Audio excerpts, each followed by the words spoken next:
Pour débuter la soirée, j'invite Céline Lamoureux qui va nous parler des 5 blessures qui nous empêchent d'être personnels. Je vous souhaite une très belle soirée. Salut! Je vais vous demander d'éteindre vos cellulaires. Pour le vrai? Donne-moi 30 secondes. Bienvenue tout le monde. J'aimerais ça, si possible, de vous rapprocher un petit peu. J'aime pas les chaises vides, les ça. N'ayez pas peur, je vous mange les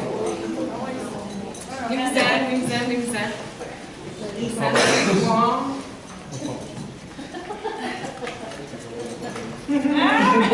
La position? Je prends pas de chance. Ça va? Bienvenue tout le monde. Merci Luc pour la belle invitation. C'est gentil d'avoir pensé à moi. Je me présente, je suis Céline Lamoureux. Je suis en premier une maman de 3 beaux enfants. Catherine qui a 23 ans, Justin qui a 21, et Gabriel, mon bébé de 6 pieds 3 qui a 19. Et puis là-dedans, j'en ai une autre aussi. Qui a 25 ans, que j'ai pris sous mon aile. Son père est décédé il y a 3 ans passés. Maintenant, Stéphanie, elle habite avec moi. C'est comme si c'était ma fille. Je pense que dans une autre vie, j'ai aidé sa mère et son père. Mais en tout cas, on a une super belle complicité. Et elle a vraiment aussi une belle complicité avec moi. J'ai aussi œuvré pendant 24 ans en CPE, en centre de la petite enfance. Passionnément. J'ai été 12 ans éducatrice et 12 ans aussi conseillère pédagogique. Donc, j'outillais, j'accompagnais les parents, les éducatrices, je donnais des formations, j'animais, etc. Depuis l'âge de 3 ans que je jouais à maîtresse d'école, que j'ai pas joué à la Barbie, j'ai joué à maîtresse d'école. Donc, mon rêve était vraiment d'enseigner. Donc, aujourd'hui, j'ai décidé de plonger et d'aller vers ce que je voulais dans la vie. C'est certain qu'on a tous notre CV de vie, moi j'appelle ça un CV. On a tous des événements, on a tous des épreuves, on a tous des situations qui nous amènent à grandir.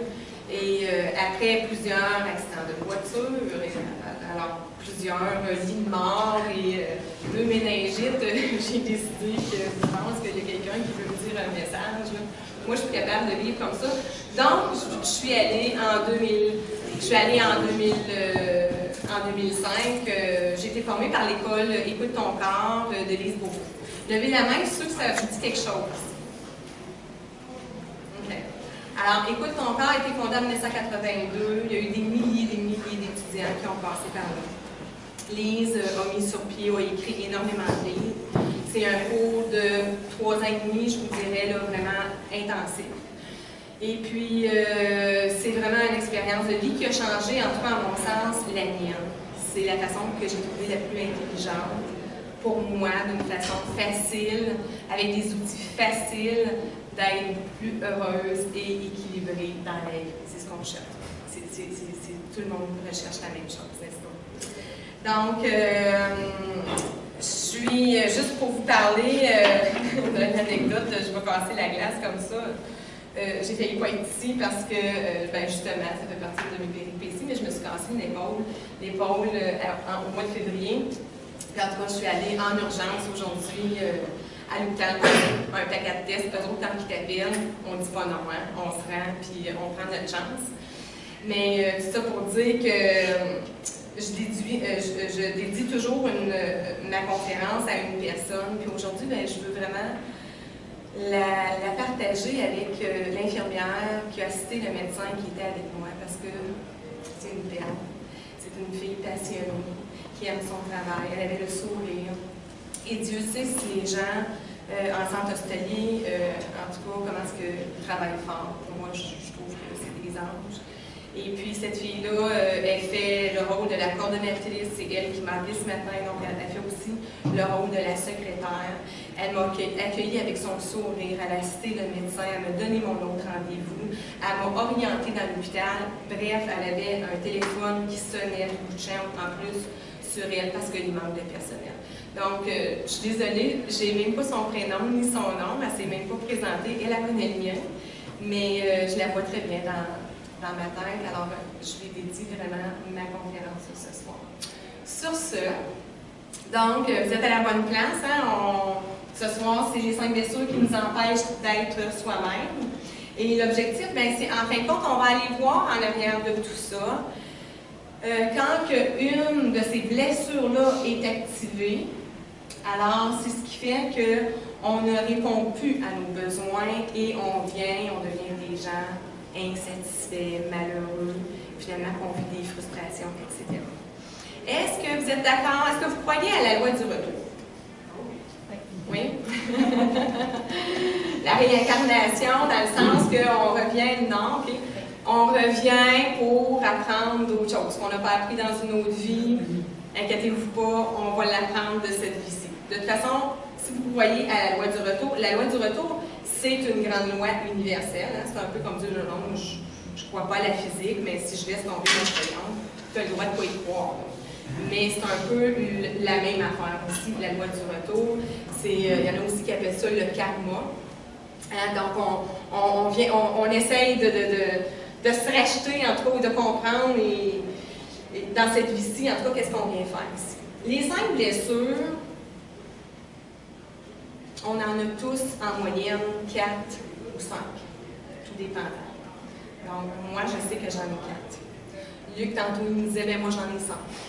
Effectivement, la majorité des gens en ont 4 ou 5, mais ça ne se peut pas qu'on en ait moins. Ensuite, les blessures sont vraiment activées en petite enfance. Puis même, je vous dirais qu'une d'entre elles est activée intra-utérin. On le sait, comment est-ce qu'un fœtus peut ressentir la mère, les émotions, etc. Donc, une d'entre elles qui s'appelle le rejet, on va les nommer tantôt. Donc, elle est activée même intra-utérin. Quand que ces blessures-là sont activées, alors ça nous amène à adopter des différents comportements. Donc, premièrement, je vais vous nommer les 5 blessures. Est-ce qu'il y en a qui les connaissent? Oui? Vas-y. La trahison, l'abandon. Je suis en train de lire. Ah, merci. Qui veut l'aider? Le rejet. L'humiliation. L'injustice. Est-ce que vous voyez bien? Là, ça le fait pour avoir le flag. Tout le monde voit? Oui. Donc, on va venir apprendre finalement à apprivoiser ces blessures-là. À s'aimer quand même quand on est dans ces blessures-là. Et surtout d'arrêter de critiquer et de juger les autres de nous avoir blessés. Ou même des fois, on se juge nous autres mêmes. On se rejette nous autres mêmes. On s'abandonne nous autres mêmes dans nos projets. On s'humilie, on se trahit en se racontant des mensonges, en se faisant croire des affaires. Et au niveau injustice, on peut vivre aussi de l'injustice par rapport à soi et par rapport aussi aux autres. Donc, êtes-vous d'accord si je vous dis on peut tous vivre une même situation, il n'y a pas personne qui va la vivre pareil. On peut tous ici passer au feu, il n'y a pas personne qui va réagir de la même façon, tout dépendant des blessures que nous avons et la profondeur de ces blessures-là. Donc, quelqu'un aussi, je ne sais pas, admettons, je vais vous donner un exemple. Le mari appelle sa conjointe, puis il me dit « Ma chérie, je vais faire l'overtime ce soir. » Alors, tout dépendant quelle blessure que cette personne-là a. Alors, il y en a une, elle peut se sentir abandonnée. Il y en a une qui peut se sentir, elle, quand elle est dans sa blessure de trahison, elle peut même douter de lui. Elle peut réagir en doutant de lui. Elle peut penser qu'il la trompe, qu'il a une vie, c'est pas vrai, il ne fait même pas d'overtime, il n'est pas à sa place. Ou aussi, elle peut le vivre comme un rejet. Elle peut se dire, c'est ça, je pense que c'est important pour lui, je pense que c'est en deuxième, dans le fond, je suis nulle, puis sers à rien, puis, alors elle se rejette elle-même. Alors voyez-vous, on a les trois avec le même mari, mais il n'y a pas personne qui va réagir de la même façon. Chacune va être, ça peut être l'inverse aussi, hein, messieurs, mais chacune va le vivre d'une autre façon. Donc, ce qu'on va faire, je vais vous énumérer des comportements, des sentis en premier. J'aimerais ça que vous pensiez à des situations difficiles que vous avez eues dans vos vies et que vous mettiez que vous prenez vos antennes, là, puis que vous allez essayer d'aller ressentir ce que je vais vous nommer. On va les faire une par une. Et essayez environ d'évaluer, s'il y en a qui ont des papiers crayons, c'est encore mieux, mais essayez d'évaluer environ sur 10 dans quelle blessure que vous reconnaissez le plus. Donc, le but ce soir, ce serait le fun que vous partiriez avec une bonne idée si c'est laquelle ou votre plus grande blessure ou les deux plus grandes blessures que vous avez. Ça va? Donc, je vais vous lire les sentis. Alors, celui ou celle qui a la blessure de rejet, quand cette blessure-là, elle est activée, elle peut être activée par toutes sortes d'événements, par toutes sortes de personnes. En passant, c'est vrai, excusez, j'ai omis de vous dire que ces blessures-là sont éveillées par nos parents. Je ne suis pas ici ce soir pour accuser les parents. J'en suis une. Mes parents ont eu des parents et mes arrière-grands-parents, etc., etc. Mais ce que je veux vous dire là-dedans, c'est que l'enfant a été brimé dans son enfance par rapport à ses besoins. C'est-à-dire que, avez-vous déjà essayé de donner du Pablum à un bébé qui n'a plus faim? Son besoin, lui, il n'en veut plus. Hein? Manger, c'est un besoin fondamental. Hein? Alors souvent, le bébé, il va faire ça, ou on va l'avoir en pleine face, il n'en veut plus de Pablum. Mais le parent continue à ne pas respecter le besoin de l'enfant. Hein? Puis même quand il y a 2 ans, 3 ans, on a tout de suite la petite avion, la petite porte de garage, puis une pour ta soeur, puis tu vas avoir du dessert si t'en prends un euro. Parce que on nous a appris qu'à tel âge, ben, il faut au moins que tu manges 10 cuillères à thé de Pablum. Puis dans un autre livre, ben, c'était 5, fait que ce soir, tu vas en manger 7.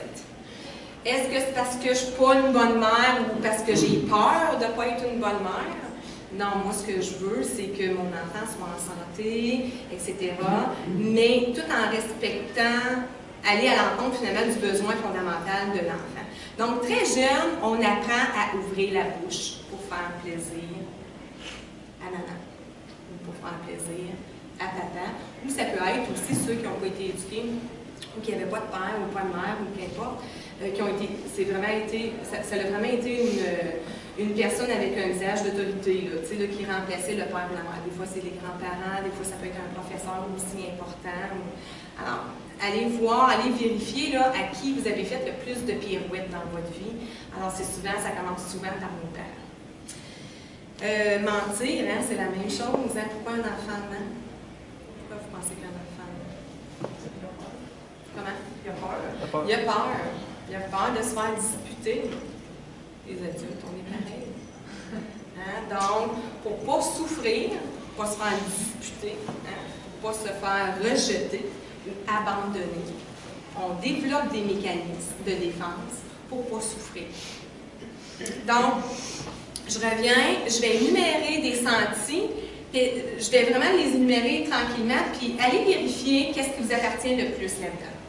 Donc, si vous avez, c'est pas si, vous avez, on a tous le rejet, l'abandon, la trahison et l'injustice. Ce n'est pas tout le monde qui a l'humiliation, vous allez voir, tantôt, là, vous allez pouvoir faire la différence. Donc, mais à des différents degrés. Donc, le rejet, alors ça veut dire que je me sens repoussée, comme que je vous disais, là. Allez voir en dedans des situations que vous avez vécues dans votre vie.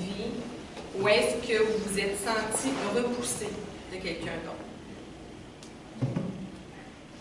On refuse ma présence. C'est moi qui se sens comme ça. Je sens aussi qu'on m'oublie. Je me sens de trop ou pas à ma place. Donc, allez évaluer comme sur 10, là, la majorité du temps dans votre vie, qu'est-ce que vous vous sentez comme ça? va. Levez la main, ceux qui se sont reconnus là-dedans.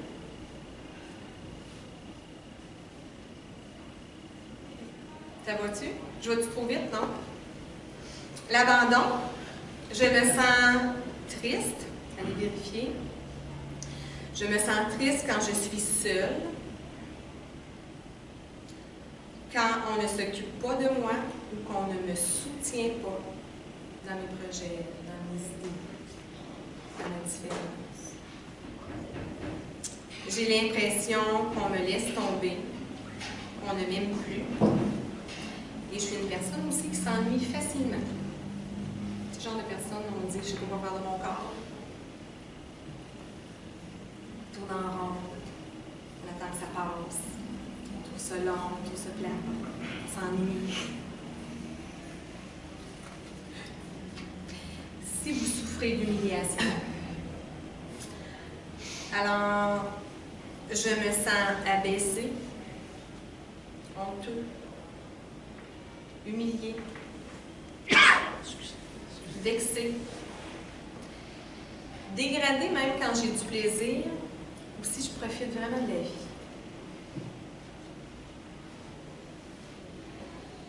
Il y en a-t-il qui se reconnaissent?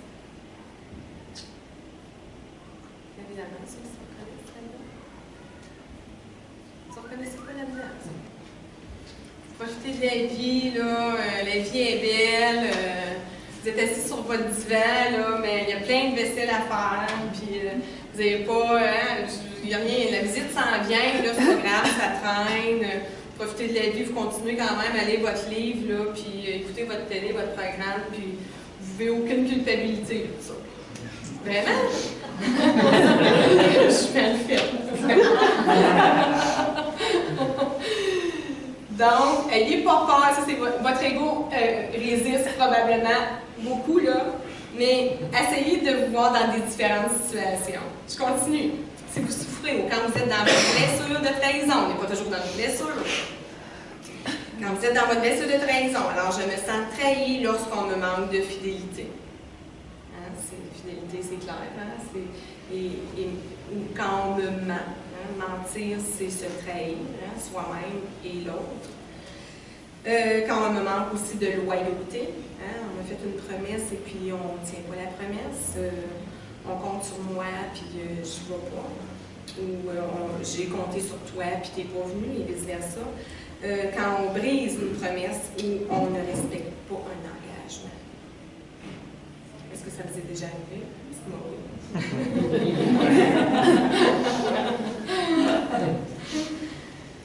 Quand vous êtes dans votre blessure d'injustice, je ressens un manque d'appréciation, de reconnaissance. J'ai fait l'overtime, j'ai tout fait, puis il me sac à la porte quand même. De respect, le respect de mes droits, et que je mérite. Qu'est-ce que je mérite? C'est ça. Tout ce que je fais, finalement, est bafoué. Hein? On ne reconnaît pas la personne que je suis. Tout doit être justifié et juste. Donc, parfait. Tu te reconnais là-dedans? Oui. Ça, c'est les grands perfectionnistes. Ah. Hein? C'est pas mal, être perfectionniste. Mais on s'en sert mal. Ça nous fait souffrir. Hein? J'ai été assez perfectionniste dans ma vie, puis à un moment donné, je fais un burn-out aussi.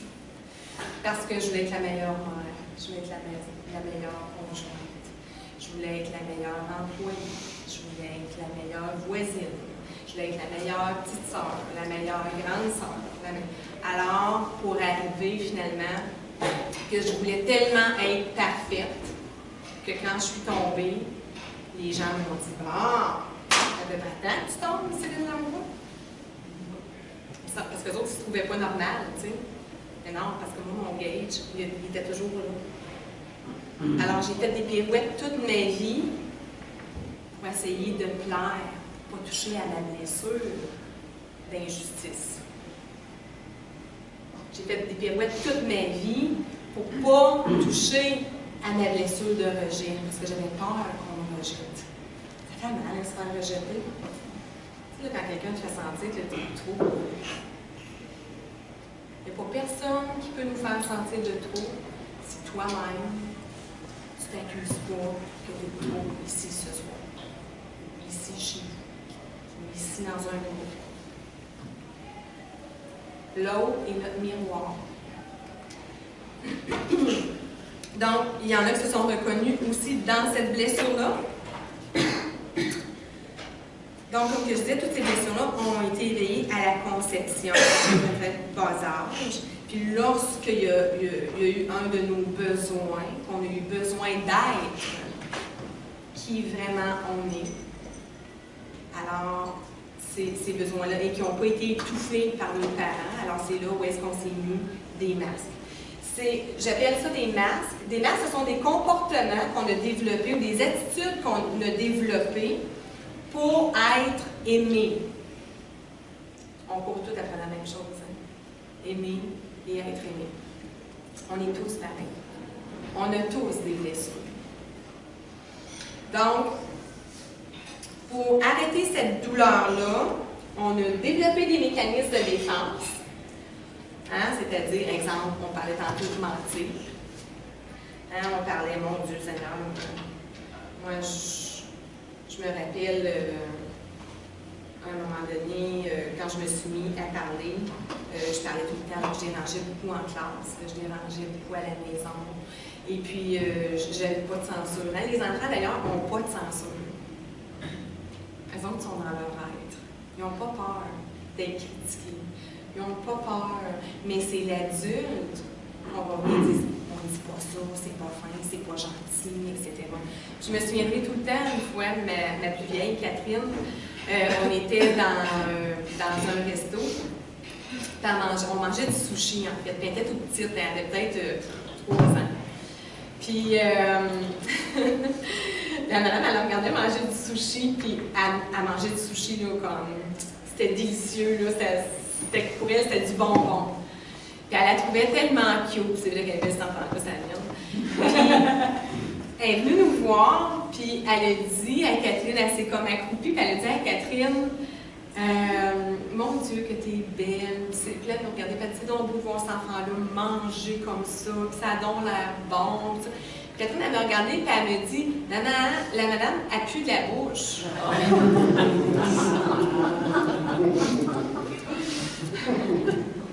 Voyez-vous, les enfants, c'est spontané. Donc, moi, parce que je l'ai parfaite, la meilleure mère au monde, hein, alors j'ai discuté Catherine. J'avais honte. Là, j'étais dans mes blessures. Tu sais, moi, je me sentais là, vraiment là, comme, oh my God, qu'est-ce que la madame elle va penser? Hein? Qu'est-ce qu'elle va penser de moi? Que je suis une mauvaise mère, je pourrais éduquer ma fille, je ne mets pas mes culottes, etc. Donc, j'ai juste répété ce que Catherine m'avait dit. Je trouve que la madame a pu. Moi, je patine là, dans ma tête. Fait que la madame, elle m'a regardée, puis elle a mis comme sa main, elle a mis comme sa main devant sa bouche, puis elle a fait, elle dit, ça se peut, elle dit, j'ai mangé de l'ail pour dîner. Elle dit, ben oui, ça se peut. Fait que voyez-vous, j'étais contente que la madame, elle m'ait devancée finalement. Mais Catherine, elle a tout éveillé mes peurs. Que moi, on m'a appris que ça se dit pas des affaires comme ça. Je m'en suis bien sauvée, comme on dit, là, sauvée par la cloche. Là. La dame, elle a réagi, puis j'ai fait, mon Dieu, que la vie avait fait, merci beaucoup. Mais, parce que la vie est bonne et généreuse hein, avec nous autres pour venir justement activer nos blessures. Et puis, donc ça pour vous dire que c'est nous qui inculquons. Quand on est dans les valeurs, quand on est dans le bien et le mal, alors souvent, on tombe dans nos blessures. Ou sitôt que vous êtes dans votre tête, je suis correct ou je suis pas correct, ou il est correct ou il n'est pas correct, ça veut dire qu'il y a une de vos blessures qui est activée. Maintenant, attends un petit peu, je viens d'oublier. OK. Donc, on va aller voir les mécanismes de défense, justement, comme que je parlais, les masques. Chaque blessure a un masque qui est associé à lui. Est-ce qu'il y en a qui connaissent les masques de ces blessures-là? Ça vous sonne-tu des cloches? Ça vient les blessures tantôt. Je vais vous les nommer. Donc, si vous souffrez de rejet, alors vous allez vous créer le masque du fuyant.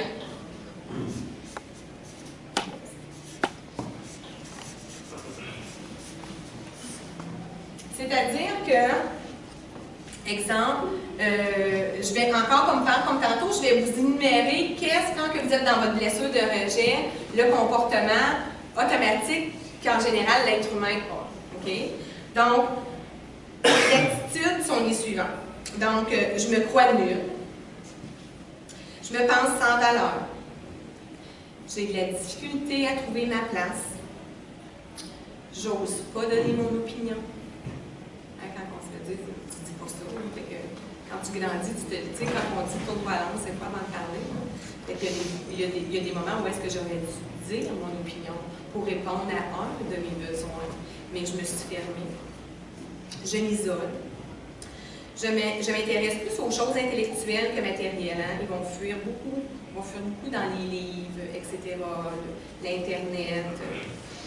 J'ai des parties de mon corps aussi, même physiquement, qui peuvent décrire dans notre corps les 5 blessures. Donc, une partie de mon corps qui sont plus petites, qui ne sont pas proportionnées. Tu sais, des fois, on va regarder quelqu'un, puis cette personne-là, elle n'a carrément pas de fesses. Trouvez-vous, tu sais, il y a toutes sortes de corps. Alors, par la forme de votre corps, on peut voir les 5 grandes blessures. Ça, c'est avec les années, avec du travail. Comme je pourrais tout vous dire, chacun de vos blessures, là, juste en vous regardant comme ça, laquelle qui est la plus prédominante présentement. Parce que quand on vit des événements différents dans notre vie, notre corps physique change. Voyez-moi, j'ai changé. J'avais pas l'air de ça, là. Puis quand j'étais petite, écoutez, j'avais 9 ans, je pesais 35 livres à 9 ans. Pas beau, là, 35 livres. J'avais la peau et les os. On me disait une chanson des beaux yeux, Céline, parce que c'était pas beau. J'étais maigre. J'étais vraiment maigre. Mes frères, on se tiraillait. Ma mère, elle disait, là, vous allez passer. Parce que j'avais tellement de grandes blessures de rejet. Je me rejetais tellement, je pensais vraiment pas que j'avais le droit d'exister, que j'étais aimable. D'après ce que mes parents me disaient, d'après ma perception à moi. Parce que je pense vraiment que mes parents m'ont aimé, qu'ils ont fait de leur mieux, et qu'ils ont tout donné dans les limites, dans leur pouvoir, avec tout ce qu'il y avait, pour me rendre heureuse, d'après ce qu'eux autres ont appris. Puis on fait toute la même chose. Donc, à ce moment-là, je me sentais tellement rejetée, je pensais même pas que je pouvais dire mon opinion. Je pouvais même pas penser que si mon père disait non, que moi, peut-être, je pourrais dire oui. Je pouvais même pas penser que je faisais une différence. D'ailleurs, je me sentais invisible. Dans le fond, on me dit, que je sois ici, ou que je ne sois pas ici, ça ne ferait pas grande différence. Ça, mes frères et mes sœurs tirent beaucoup l'attention. Donc, moi, pour être aimée, alors je me suis effacée. Ça marchait. Mais à quel prix? Donc, si vous souffrez, quand vous êtes dans votre blessure de rejet, alors, j'étais rendue, oui, c'est ça. Alors, je parlais il nous manque des parties. Hein? Il y en a qui n'ont pas de lèvres supérieures ou inférieures, des petites lèvres, des petites oreilles, ou des poignets, les chevilles, ils n'en ont pas. C'est comme si, souvent aussi, ça va être des gens que dans l'habillement, ils vont se couper avec des grosses ceintures, à la taille, là, ça va être bien serré. C'est vraiment des gens là, qui sont tout petits. Ils ont vraiment des plus petites parties au niveau physique ou des petits yeux par rapport, c'est toujours proportionnellement au corps, à l'ensemble du corps. Des petits yeux par rapport au reste de son visage. Alors ça, ce sont des signes que la personne a une blessure de rejet. Ce sont des gens aussi qui vont avoir le regard fuyant, que quand on va leur parler, ou qui vont faire une demande, alors ils vont avoir de la difficulté à vous regarder dans les yeux. Ils ont une voix faible et éteinte, puis ils ont de la difficulté à finir même leur phrase. C'est des gens dans un groupe là, qu'on n'entend pas à une parler, non. Il ne me reste pas 10 minutes. Pour vrai? Pour vrai? Ça doit dépasser. OK. Alors, si vous êtes quelqu'un qui souffre d'abandon, alors vous allez rechercher des compliments. Je me dis incapable de faire des choses seule, que c'est ennuyant, que je pleure souvent. Je fais des pirouettes pour être aimée et pour plaire. C'est souvent aussi des gens qui ont des plus longs bras proportionnellement à leur corps. Tu sais, les ados, là, à un moment donné, les jeunes, alors, eux autres, là, ils vivent énormément, ils se sentent beaucoup dans l'abandon, justement, de leurs parents. Ils ont besoin de soutien, ils ont besoin qu'on soit là pour eux autres. Et quand ils vont faire des demandes, quand on fait des demandes, quand on est dans cette blessure-là, on les fait aussi beaucoup en se peignant. Je suis bonne là-dedans, moi. Quand j'ai besoin d'une demande, je fais une demande. Mettons mes enfants, je me dis, ben Catherine, là, elle sait que je veux quelque chose. Alors, je m'arrange, je m'organise pour obtenir ce que je veux. Fait que là, je suis en train de faire une pirouette pour pas qu'elle me dise non. Parce que si elle me dit non, moi, je pense qu'elle m'aime pas, puis que je suis pas une bonne mère. Voyez-vous? Donc, ça veut dire que je suis dans ma blessure. Si vous souffrez d'humiliation, alors vous êtes souvent indécis dans vos choix. Oui? Est-ce que tu donnes le masque de l'abandon? Oui, excuse-moi, bonne idée, merci. C'est le dépendant. C'est le dépendant. Le masque d'abandon, c'est le dépendant. Donc, il va souvent dépendre des autres. Il pense vraiment qu'il n'est pas capable de faire rien tout seul. C'est comme que je vous disais tantôt, il trouve ça plate tout seul, trouve ça long. Ça va être le conjoint qui va attendre après l'autre pour aller se coucher. Lui, il est tout prêt, là, il a pris sa douche, là, il est prêt, là, ça fait 1 heure qu'il baille. Non, il va attendre la conjointe ou vice-versa. Il va dépendre de l'autre pour son bonheur. Et celle de l'humiliation, c'est le masochisme. Je dis maso parce que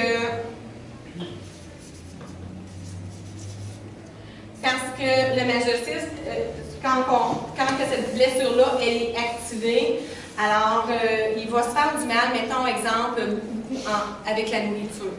Alors, ça va être des gens là, qui vont se gazer beaucoup, ils vont tomber dans les excès. Ils ont mal, ils s'ennuient justement, alors ils vont tomber dans les excès. Le masochisme, c'est vraiment quelqu'un aussi qui s'en met beaucoup sur les épaules, qui va remplir sa vie pour être au service des autres. Donc, il va aussi, il va compenser, puis il va se récompenser avec la nourriture. C'est souvent un corps aussi qui a un surplus de poids tout en rondeur, un visage rond, naïf.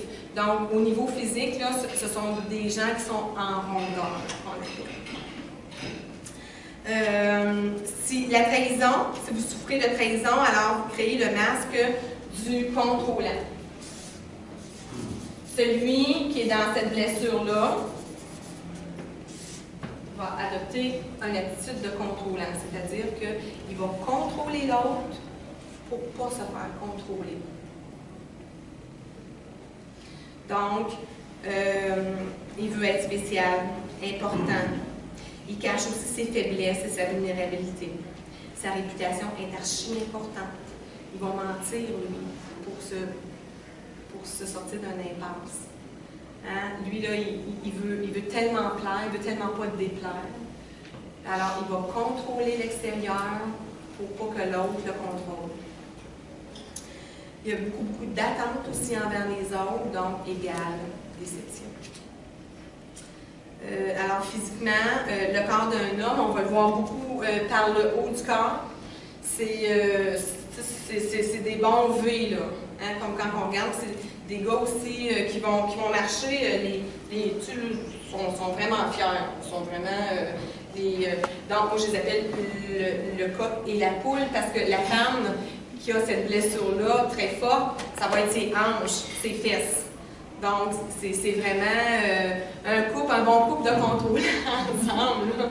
C'est bien intéressant, il y a de l'action dans la maison. Effectivement. Donc, et le dernier, l'injustice, c'est le masque du rigide. On en a parlé un petit peu de lui tantôt. Le grand perfectionniste, hein? pour plaire, alors est prêt à faire n'importe quoi. Puis lui, là, il est toujours optimiste. C'est moi, ça. Comment ça va, Céline? Ah, ça va très bien, ça va super bien. Ça va tout le temps bien, du matin jusqu'au soir. Je me levais à 6 h le matin, j'avais l'air de ça. Je me couchais à minuit le soir, j'avais encore l'air de ça. Ça va fatiguer. Donc, j'écoutais pas mes limites. À quel prix j'ai dit oui? À quel prix j'ai dit non? Alors, j'ai couru pour être aimée jusqu'à temps que mon corps me dise c'est qu'on arrête. Donc, on paye cher ces blessures-là. Mais ce que je veux que vous reteniez, c'est on les a tous. Celui qui est en face de vous, à côté de vous, vos enfants, etc., vos parents, on a tous ces blessures-là. Donc, arrêtez de tirer sur votre couverte ou de vous accuser, de vous taper sa tête ou de taper sur la tête de l'autre parce qu'on pense qu'on a la meilleure solution. Hein, parce que, par exemple, l'injustice, quand ça fait une sauce à spaghetti, là, tout est coupé en petits carrés, là, puis les champignons, c'est comme ça, puis non, il ne fait pas ça comme ça. Là, alors, voyez-vous comment est-ce que l'injustice, là, elle a besoin là, que tout soit parfait. Parce que c'est une mauvaise personne? Non. Parce qu'elle a appris à être parfaite. Il y a déjà un enfant qui m'a dit, j'ai demandé, qu'est-ce que tu veux pas être de ta mère? Elle m'a dit, je veux être parfaite comme elle. Je la comprends, parce que c'est soufflant, parce que c'est décevant, parce qu'on sait tous qu'on ne peut pas plaire à tout le monde. Alors, soyez authentiques. Donnez-vous le droit d'être dans vos blessures sans vous taper sur la tête et sans taper sur la tête de l'autre. Il n'y a pas personne de parfait. Donc, plus on devient conscient de ces blessures-là, donc je vous demanderais de développer l'observation, hein, de juste, des fois, vous écouter avec votre cœur, et non juste avec les oreilles, mais de vous écouter avec votre cœur et puis de vous accueillir dans ces moments-là. Quand un de vos besoins n'est pas satisfait, quand un de vos besoins d'être aimé n'est pas satisfait. Quand vous vivez des déceptions, d'essayer d'aller voir comment est-ce que vous vous sentez. Et puis d'aller avec cette souffrance-là, au lieu d'aller contre la souffrance, puis de ne plus être comme ça. De toute façon, qu'est-ce qui arrive à vouloir se contrôler? Qu'est-ce qui arrive à vouloir se contrôler? On perd le contrôle. Puis là, c'est pas beau. Là, c'est vraiment pas beau. Donc, apprenez à vous aimer malgré vos imperfections. Les masques, on les porte, les blessures sont là. Les masques, on les porte pour ne pas souffrir. Mais dans le fond, on doit se donner le droit de souffrir, de ne pas être politiquement correct, sans se taper sur la tête. On est des bonnes personnes quand même. Donc, le rejet, ce qui est venu apprendre le plus, c'est de ressentir son droit d'exister et de prendre sa place. L'abandon, c'est de développer sa force au lieu de rester dépendant de quelqu'un d'autre, alors de développer son autonomie. L'humiliation, c'est d'accepter d'avoir du plaisir et de jouir de la vie dans tous les sens du mot, sans se sentir coupable. Sa trahison, c'est de montrer sa vulnérabilité, hein, d'essayer de faire le gros tough, puis plier les genoux un peu. Et l'injustice, ben, c'est vraiment de respecter ses limites et sa sensibilité. Donc, un survol sur les 5 blessures en 45 minutes, j'ai jamais fait ça. C'est ce que ça donne. J'enseigne aussi les mini-ateliers chez nous, un samedi par mois, en réalité, on passe 3 heures à expliquer beaucoup plus davantage avec des exercices là, pour aller développer et d'apprendre à se connaître à travers ces blessures-là, mais surtout s'aimer, malgré tout ça. Et l'École internationale Écoute ton corps, eux autres donnent le cours sur les 5 blessures pendant une fin de semaine. Je vais vous laisser mon site internet, qui est le www.mechoisir.com. Donc, si vous désirez en connaître plus sur moi, sur ma façon de travailler, si vous avez le goût qu'on fasse un bout de chemin ensemble afin que vous puissiez aller toucher à un équilibre et à être plus heureux, puis vous améliorer encore plus et vous apporter une meilleure qualité de vie. Alors, on peut me rejoindre pour prendre un rendez-vous, soit en cabinet privé ou pour une mini-atelier, ou juste, je donne des reçus aussi pour les gens qui ont des assurances. Donc, je suis reconnue tariffement et j'ai un secret professionnel, là, etc. Donc, dites la bienvenue. Si vous avez des questions plus tard, alors je serai en arrière. J'aimerais ça qu'on fasse le tirage. Luc, on peut-tu le faire tout de suite? Non. Ou à la fin? À la fin. À la fin, parfait. Donc, tout le monde a rempli un petit papier. À l'entrée, non. Oh, le monsieur n'a pas rempli un petit papier. Donc, juste vous assurer d'écrire votre nom. Je fais tirer une consultation gratuite de 1h30 d'une valeur de 100 $ à mon cabinet, là, quand ça va être, quand vous allez être disponible, si vous avez envie de me rencontrer, puis qu'on jase un peu de votre CV ensemble. Donc, merci beaucoup. Bonne fin de soirée tout le monde.